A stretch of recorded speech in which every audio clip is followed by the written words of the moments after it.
What is up everyone and welcome to some more F1 23 My Team Career Mode. Last time out we were at the Austrian Grand Prix and after a difficult qualifying in which we failed to make it out of Q2, we managed to recover all the way from P11 to P2 in the sprint, and then in the race we fell from P2 to P3. But still, we picked up a absolutely massive 22 points over the course of the race weekend, which means that in the last two race weekends, we've accumulated something ridiculous, like 47 points or something like that. We are very comfortably sitting in P6 in the Constructors' Championship right now, and well, we're about to get into one of my strongest tracks on the calendar, the British Grand Prix. It is a track I always do well at. I am pretty confident that we're going to score some decent points here. You know, I'm probably aiming for, based on the performances we've had, to be honest, I'm aiming for at least the top 5. I do feel like the first and the third back-to-back are going to be a little bit of a fluke, so maybe we'll just, yeah, like I said, aim for sort of a top 5 or something like that here. I think that's got to be the goal. No components needing changing or anything like that, and yeah, it is already time for us to get into the race weekend. We are in the midst of a quadruple header. It is going to be Austria, which we had already, then Britain, then France, then Hungary, all back to back to back.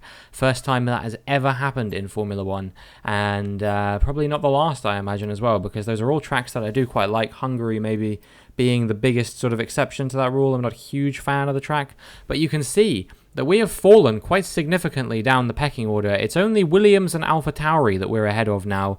Seems like Alfa Romeo have made big gains. Alpine have started to make some pretty big gains as well. And actually, no, I think it was Alpine that were behind us. I think it was Williams who were ahead of us. So Williams have made big gains. It's Alpine who haven't.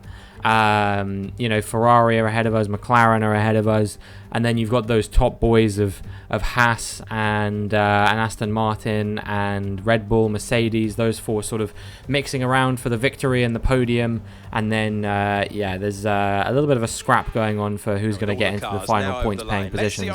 But those Alfa Romeo upgrades seem to be working well, as Joe and Tsunoda once again get P2 and P7 in that session. Meanwhile, myself and Hauger down in P18 and P20. Not a good result for us, really, but you know, these things change as the weekend progresses. I'm pretty confident that I'm going to get at least into Q3 and maybe even further than that. Last year we started 3rd or 4th, if I remember correctly, on the grid in the British Grand Prix. So yeah, I'm pretty optimistic that we're going to be able to do a little bit better than that would suggest. We do have enough funds to do one upgrade here. It is oh wait, no, we've already done it. My bad. I thought we hadn't yet, but yeah, we've already started doing that aero upgrade. That's going to be on the car in time for the Hungarian Grand Prix, I believe, so that'll be good. And if we get a few more resource points, then we'll have enough to get another aero upgrade. Our aero package really standing out at the moment compared to all the other departments on the grid, I would say. The next thing we're going to do after contract renewals is going to be upgrading the powertrain facilities so we can do some more engine upgrades. But nonetheless, it is now time for us to take what we have and get into qualifying, and it is raining to start things off, and we're going to be on a set of intermediate tyres, and we'll see what kind of time we can set on these intermediate tyres as we round the final few corners, cross the line to do a 1:37.7. It's good enough for P5 at the moment. We're ahead of Norris and Ocon there, but I don't know if that's going to quite be good enough for us to get out of the session as we get very close to crashing into George Russell there.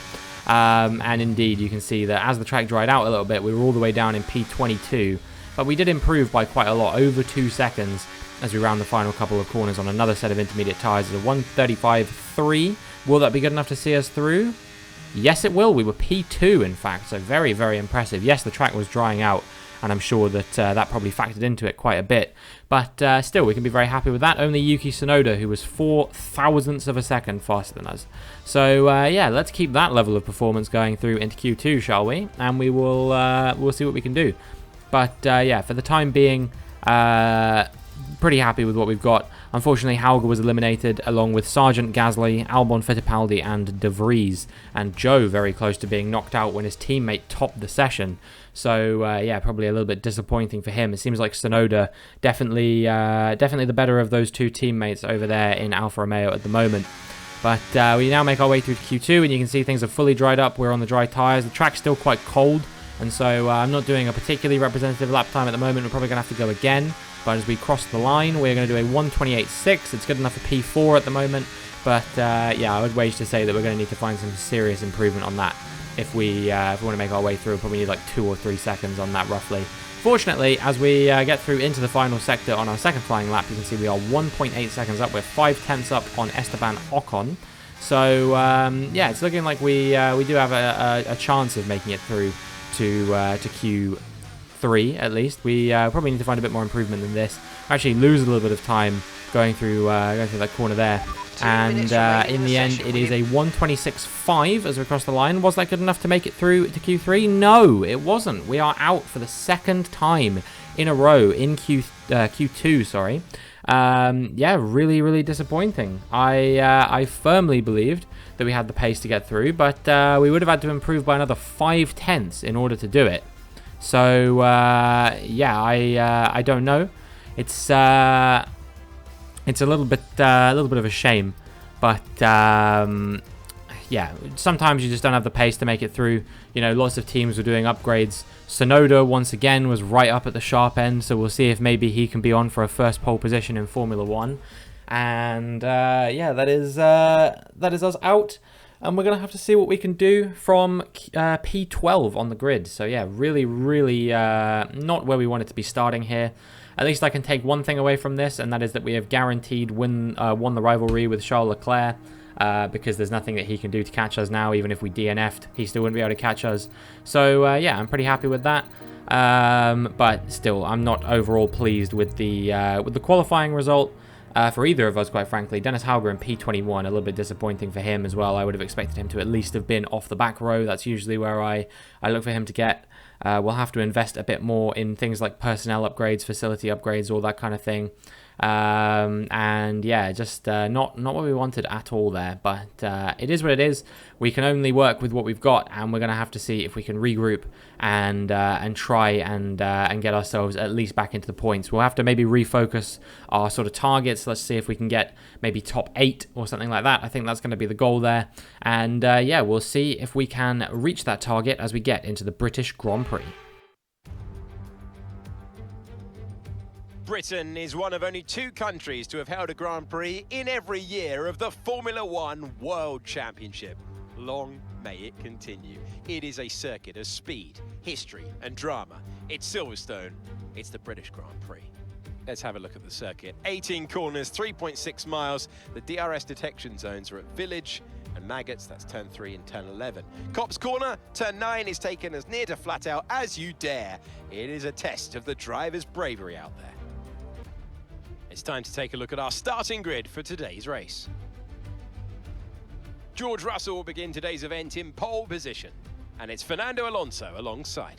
Looking down the rest of the grid, we have Bottas, Tsunoda, Magnussen, Hülkenberg, Stroll, Verstappen, Perez, Leclerc, Zhou, Robinson, Ocon, Oscar Piastri, Norris, Sainz, Sargent, Gasly, Albon, Fittipaldi, Hauger, and Nick de Vries. It's almost time for those 5 red lights to go out then. Let's see who can prevail today.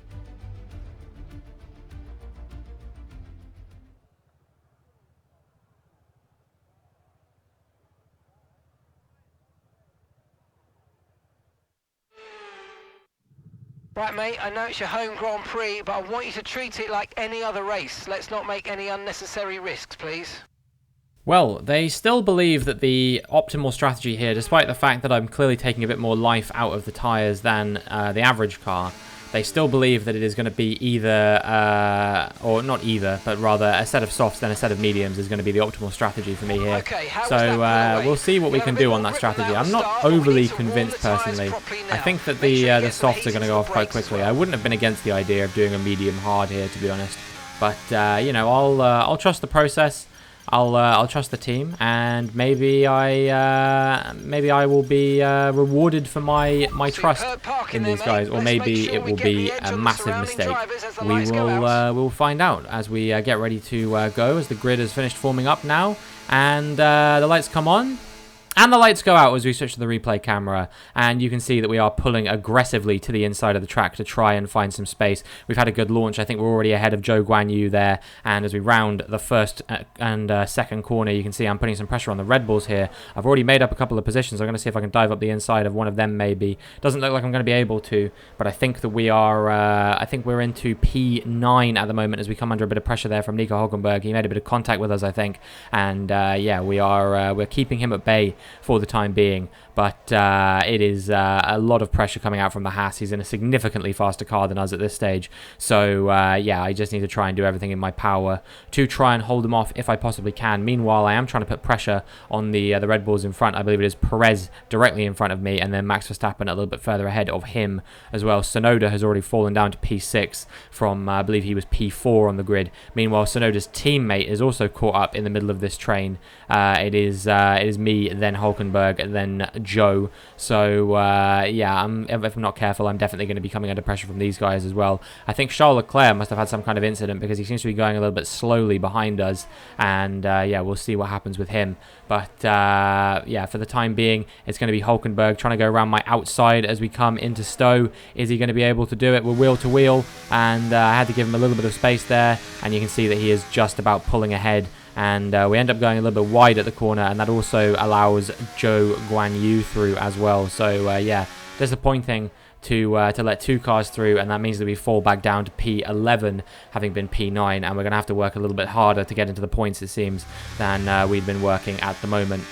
So yeah, we're closing down Zhou Guanyu now on lap 4. You can see that Hulkenberg has broken away, but we've just about managed to stay with Joe as we almost go into the back of him there through Brooklands, and as we come through Luffield now, we are going to be diving up the inside, and yeah, I loved a bit of that in F1 22, and it seems like I am continuing to love that in F1 23 as well. So we make our way up into P10 now, and we are into the points, and let's see if we can stay here for the remainder of the race. Lando Norris 2.4 seconds adrift on those soft compound tyres.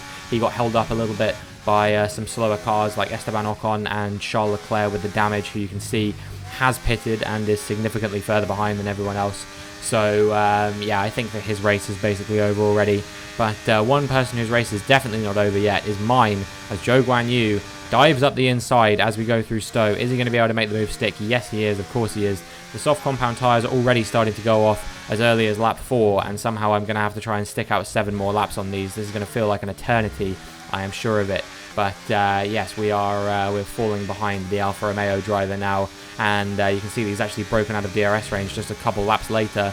We're under pressure from Lando Norris now. He's going to try and go up the inside at Copse. Is he going to win out? Yes, he is. I just don't have the grip for it, as they tell us that Albon is suffering with some kind of problem. Not that I think that's really going to affect us, because I think he's quite significantly far behind us at this stage. But yeah, that does mean that we're down into P12 now as a result of that overtake from Lando Norris, and that's a little bit disappointing. But not as disappointing as what's about to happen to this man here in the Williams. This is Enzo Fittipaldi, who obviously replaced Albon at Williams when he jumped ship to AlphaTauri, and it is going to be race over for him, unfortunately. It's some kind of mechanical failure. You can see there was a puff of smoke there, so I'm assuming it's an engine failure, and yeah, he's not going to be too pleased with that. He wasn't running in a particularly amazing position or anything like that, but still a sad state of affairs when you get to have a bit of an early bath in Formula 1.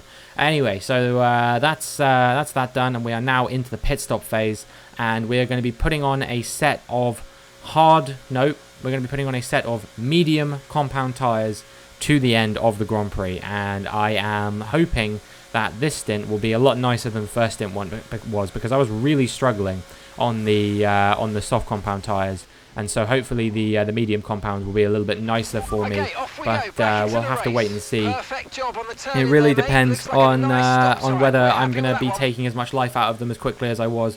Maybe I should hold back a little bit and not push quite as hard. The thing is, I feel like I only know one mode, and that's maximum attack. I don't really know how to sort of rein in with the tyres a little bit more. I feel like you need to be running maybe less assists than I do to really get a grasp of taking less life out of the tyres and stuff like that. You know, once you can master stuff like trail braking and stuff like that, that's when you can really make the tyres go for a long time. And what that means is that, unfortunately, yeah, Lando Norris just breaks away from us even more. But we do manage to undercut a few drivers in the pits, including Nico Hülkenberg, who was definitely ahead of us before the pit stop phase. And that was only within 1 lap or so. So, yeah, it seems like the undercut very powerful at Britain here, because I'm now over a second ahead of Nico Hülkenberg, and he's come out ahead of a slow-moving Charles Leclerc, who I believe now has pitted again, or at least is about to. Yeah, as we round the final few corners on lap 13, coming into lap 14, there's a few more people in the pits now, including Gasly and Zhou and Perez, and I'm going to come out ahead of all of them. That's right, even these drivers who were several seconds up the road in front of me when we got to the pit stop phase, they are all coming out behind me now, which means I'm pulling off a massive undercut. And I believe there's still a few drivers, I think it's Tsunoda and Sainz, still haven't pitted, and now they are into the pits. Yeah, this is looking like suddenly we're going to be in a very good position. We're up into P7, so if we can hold on to this, that would be absolutely amazing. Unfortunately, we have a lot of faster cars behind us, including Hülkenberg and Perez, who I feel like I am going to probably be coming under pressure from quite soon, if I had to guess. But still, for the time being, this is really nice to see that this strategy has worked wonders for us, and now I understand a little bit more why they wanted me to do it, because the undercut's super powerful. And you can see that we've actually managed to catch Valtteri Bottas here as well, so we're going to be putting some pressure on him, and we might even be able to make our way up into P6 through this DRS zone. We don't have much battery to work with, we've already burned quite a lot of it, but we are piling the pressure on Valtteri Bottas. I was going to say Battery Voltas for a second then. Valtteri Bottas. He locks up, and we get through, and yeah, we're now up into P6, so that's disappointment for him. But it seems like he was struggling quite a lot with the grip on those tires. I don't know if he was on old tires or what the deal was with him, but it seems like he has some kind of issue. We're coming under pressure now from Nico Hülkenberg behind as well, and yeah, that is us still in P6 for the time being. But I don't know if we're going to be here for much longer. Nico Hülkenberg is going to have the DRS, and we are coming under a lot of pressure, and it seems like, yes, eventually it was just impossible to hold him back behind. Hopefully we can stay with him at least for a little bit of time to keep Perez behind, because if we can keep within Nico Hülkenberg's DRS range, I'm pretty confident that we'll be able to keep Perez behind, because it seems like the DRS zones are where these guys are really powerful against me when I've got no DRS. Unfortunately, I don't stay with Hülkenberg forever, and by the time we get to lap 19, you can see that Perez is just going to absolutely breeze past me. I wasn't even burning any battery. I knew it was coming. I didn't want to fight it too hard. So, yeah, that's us down into P8. This is where we were targeting a finish, so hopefully we can stay here. We've just got to keep Logan Sargent outside of our DRS range for about 6 or 7 more laps, and you can see now as we move on to lap 24, he's still not in range just yet. He's 1.1 seconds behind me, which means we basically have to do everything absolutely perfectly from this point onwards, or he will be closing us down into our DRS range. We'll see if we can do that. Meanwhile, it seems like Hülkenberg and Perez have been scrapping a little bit, because I haven't really lost much time to them either. If I fall back into their DRS range, there's a chance that I might be able to hold Sargent behind as well. But yeah, we don't seem to have managed to keep him out of DRS range. As we start lap 25 now, you can see that he's just about closing in to that DRS range. So we'll see if he's going to mount a bit of an attack on us or not in these last couple of laps. And now as we move to the end of lap 25, you can see that he is within 4/10 of a second. Will he be able to catch us before the end of the lap? It's not clear. I really want to hold on to this P8 if I can, but my tyres are basically gone. It seems like Sargent just has a bit more pace in the car than we do at the moment, but will it be enough? Let's find out. We come through into the first of the 2 DRS zones, and we'll see if he's going to close us down. I'm going to be burning a lot of battery to try and keep him behind here, but we have to try and hold on to some for the next DRS zone as well. That allows him to put a bit of pressure up the inside as we come through Brooklands, but as we get into Luffield, we are still ahead of him for the time being, and Logan Sargent can't overtake us just yet. But I wonder if we're going to win out here. I'm not particularly optimistic. I'm burning even more battery on the run down into Copse to make sure that we can stay ahead of him here, and we do manage to do just that. But we had to lift off quite a lot through Copse. You can see that there's so much life taken out of the tyres now.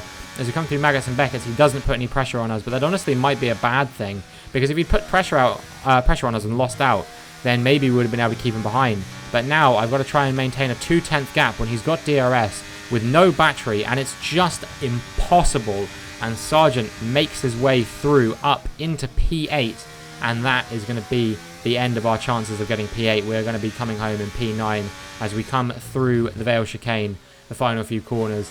And yeah, that is going to be the end of the British Grand Prix for us. A disappointing weekend given what we've had the last couple times, but still a P9 finish, 2 solid points, and we will regroup and see if we can come back stronger in France next time out. But yeah, for the time being, I would have liked to have done a little bit more than what we did there, but we just didn't seem to have the pace on those tyres, unfortunately. Here we are then, a fantastic British Grand Prix, and what a performance it was from our race winners today.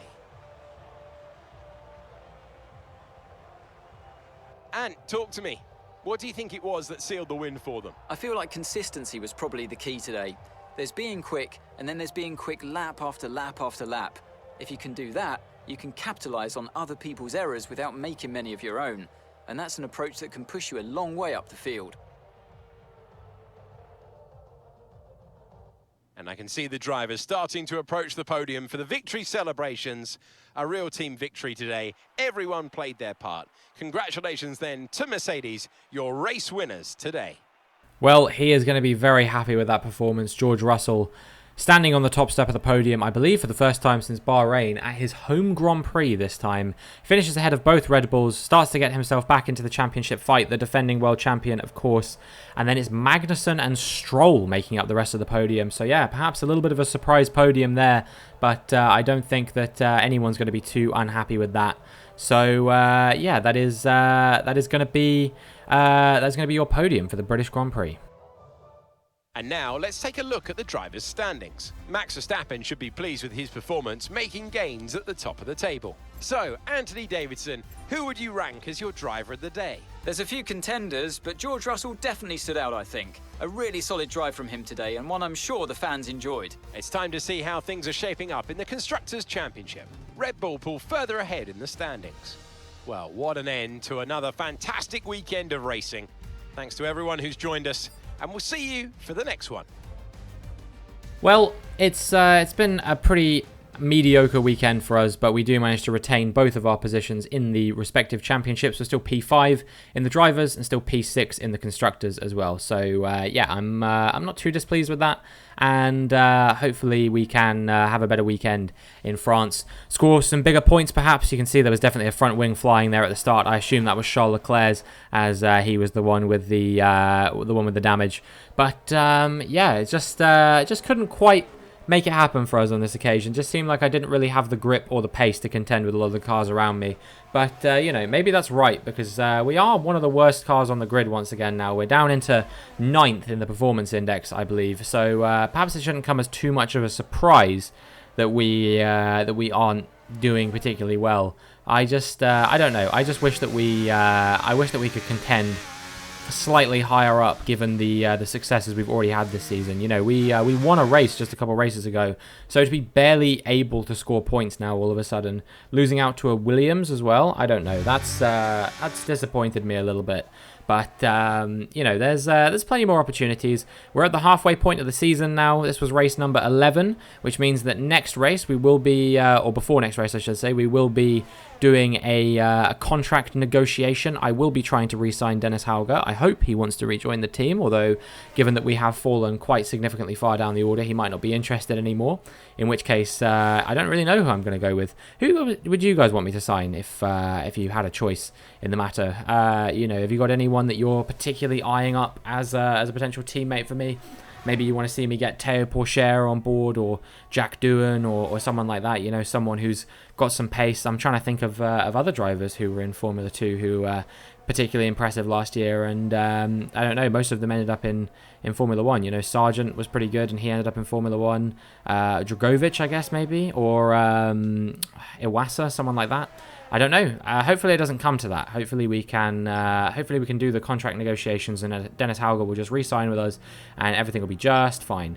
But yeah, this is confirmation that the rivalry has been won against Charles Leclerc, and we are the victors, which means we'll be bumping up the difficulty for next race. We'll be going up to 97 once again. It seems like I've been teetering sort of pretty perfectly between sort of, you know, 95, 97 so far. It seems like we really are in a good difficulty sweet spot for the time being. But yeah, we do get a couple of those sponsorship bonuses as well. And yeah, hopefully we can just come back and have a better weekend in France. But this wasn't a terrible one, I guess. So maybe I should just lower my expectations a little bit. Who knows? We'll see what the pace looks like at Paul Ricard.